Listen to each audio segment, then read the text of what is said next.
Hello friend, Radhe Radhe, जय श्री कृष्णा। आप सभी का स्वागत है हमारे चैनल में। अभिनंदन है। लल्ला आवत है।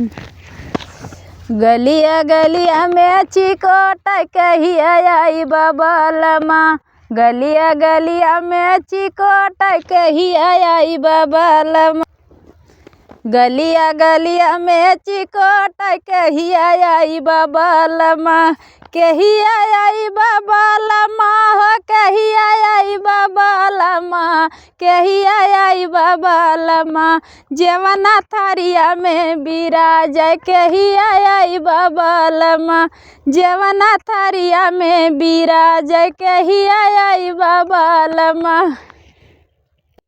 गलिया गलिया में चिकोट कहिया आई बबलमा। कितना मस्त लगा ये। गलिया गलिया में चिकोट कहिया आई बबलमा, कहिया आई बबलमा हो, कहिया आई बबलमा, कहिया आई बबलमा, गेरुआ भोरका में बिराज कहिया आई बबलमा, गेरुआ भोरका में बिराज कहिया आई बबलमा,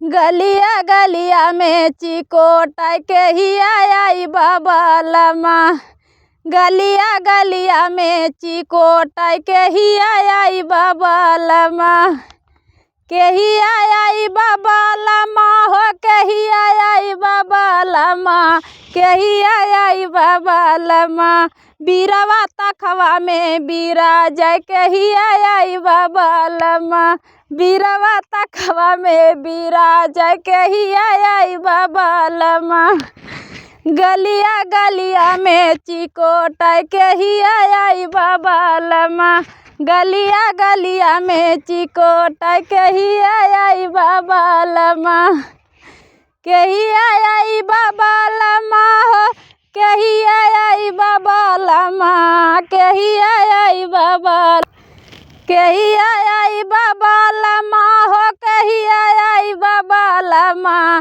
कहिया आई बबलमा, सजिया से तकिया से जिया पे बिराज कहिया आई बबलमा, तकिया से जिया पे बिराज कहिया आई बबलमा, कहिया आई बबलमा हो, कहिया आई बबलमा, कहिया आई बबलमा, गलिया गलिया में चिकोट कहिया आई बबलमा। देखा कितना मस्त जगह ये। गलिया गलिया में चिकोट कहिया आई बबलमा। लेकिन ना एक बात कही, अगर स्टार बनी या ना बनी, लेकिन हमें गाना गाने में बहुत आनंद मिला था। हम तो इतना खुश है कि नहीं, कहाँ से सोशल मीडिया मतलब पहले तो ना रहा लेकिन ज़माना, अब हम लोगन के गाना गावे के ना अवसर मिलल, बहुत आनंद मिलत कसम से। अकेला में मस्त रहा, जहाँ भी रहा मस्त रहा। ये बाय। अगर अच्छा लगे लाइक किया, कमेंट किया, शेयर किया। बाय।